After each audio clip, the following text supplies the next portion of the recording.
Hello દોસ્તો, સ્વાગત છે તમારું મારી ગુજરાતી સ્ટોરી ચેનલમાં। ગિરનારના ડુંગર પર ધોધમાર વરસાદ અને અટવાયેલો યાત્રી। ઘણા વર્ષો પહેલાં ચોમાસાની ઋતુમાં આર્યન નામનો એક યુવક ગિરનારના દર્શને આવ્યો હતો। ચોમાસામાં ગિરનારનું સૌંદર્ય જોવા તે ઉત્સાહમાં છેક ઉપર સુધી ચડી ગયો। સાંજ પડવા આવી અને અચાનક વાતાવરણ બદલાયું। કાળા ડિબાંગ વાદળો ઘેરાયા અને એવો ભયંકર વરસાદ શરૂ થયો કે હાથ ન સૂઝે। જોત જોતામાં ગિરનારના પગથિયા પરથી પાણીના ધોધ વહેવા લાગ્યા। વીજળીના કડાકા ભડાકા અને પવનના સુસવાટા વચ્ચે આર્યન રસ્તો ભટકી ગયો। પગથિયા છોડીને તે જંગલ તરફના એક અજાણ્યા રસ્તે ફસાઈ ગયો।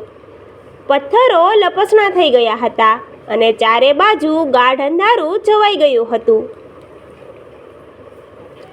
આર્યન ઠંડીથી ધ્રુજી રહ્યો હતો અને તેને લાગ્યું કે આજે તેનું મોત નક્કી છે।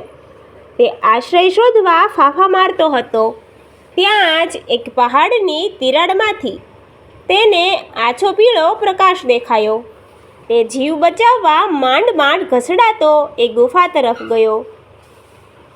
ગુફાની અંદર પ્રવેશતા જ આર્યન આશ્ચર્યચકિત થઈ ગયો।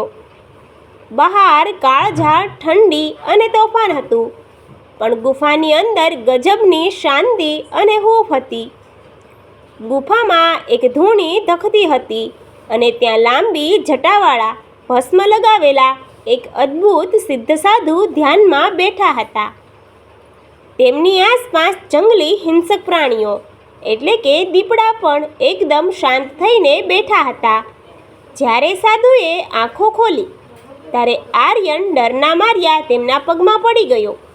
સાધુ મહારાજ હસ્યા અને બોલ્યા, બેટા, ગિરનારમાં ભય ન હોય, તું અહીં સુરક્ષિત છે।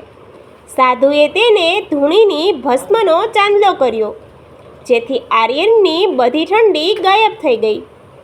કૂવામાંથી પાણી કાઢીને સાધુએ આર્યનને એક નાની માટીની વાટકીમાં ગરમ ખીચડી આપી।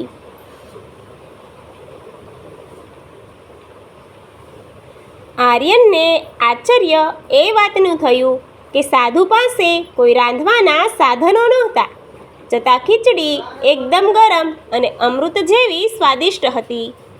રાત્રે સાધુએ તેને ગુફાના એક ખૂણામાં સૂઈ જવા કહ્યું અને પોતે ફરીથી ધ્યાનમાં લીન થઈ ગયા। સવારે જ્યારે સૂરજ ઉગ્યો અને વરસાદ બંધ થયો ત્યારે આર્યનની આંખ ખુલી। તે સાધુ મહારાજનો આભાર માનવા ઊભો થયો, પણ આ શું?